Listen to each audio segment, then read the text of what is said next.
পূজা সুবিনয়কে বলে, বাবা দয়া করে আপনি এইভাবে কাঁদবেন না। আপনি যদি এতটা অস্থির হন, এতটা কাঁদতে থাকেন, তাহলে তো আপনার শরীরটা খারাপ হয়ে যাবে। সুবিনয় লয়ারকে বলে, আচ্ছা আমার শরীর যদি অনেকটা খারাপ হয়ে যায়, আমি যদি অনেক অসুস্থ হয়ে পড়ি, তাহলে কি পুলিশ মহারাজকে ছেড়ে দেবে? কি হলো বলুন না, বলুন না, মহারাজকে কি ওরা ছেড়ে দেবে? তখন সেখানে পূজার মা ছুটে আসেন। পূজার মা এসে বলেন, বেয়াই কি হয়েছে? সুবিনয় পূজার মায়ের সামনে গিয়ে বলে, বেয়ান আচ্ছা আমি যদি খুব অসুস্থ হয়ে পড়ি, তাহলে কি পুলিশ মহারাজকে ছেড়ে দেবে? আপনি বলুন না। এরপরেই পূজার মা পূজার দিকে তাকায়। পূজার মা সুবিনয়কে বলে, বে আপনি সব কি কথা বলছেন?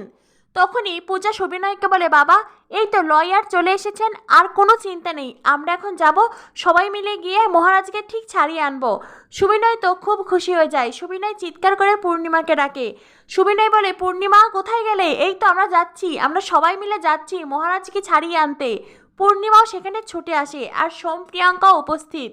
সুবিনয় সোম প্রিয়াঙ্কাকে বলে, এই তো দুজন ধূর্ত শিয়াল, না না ধূর্ত শিয়াল না, দুটো হাইনা।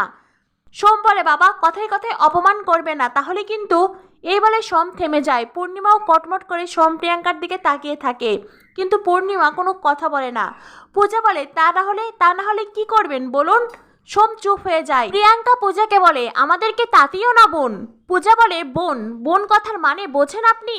প্রিয়াঙ্কা দাঁতে দাঁত পিষতে থাকে, আর এদিকে পূর্ণিমা আর চোখে তাকিয়ে সব রিয়াকশনই দেখছে। পূর্ণিমা পূজাকে বলে, পূজা এখানে দাঁড়িয়ে অযথা কথা বলে সময় নষ্ট করো না, যাও মহারাজকে ফিরিয়ে নিয়ে এসো। মহারাজ বাড়িতে ফিরবে শুনে সোম প্রিয়াঙ্কার চোখ মুখটা শুকিয়ে এসেছে। বিশেষ করে সোম বেশ ঘাবড়ে গেছে। মহারাজ বাড়িতে ফিরে যদি তাকে আবার কেলানি দিতে শুরু করে।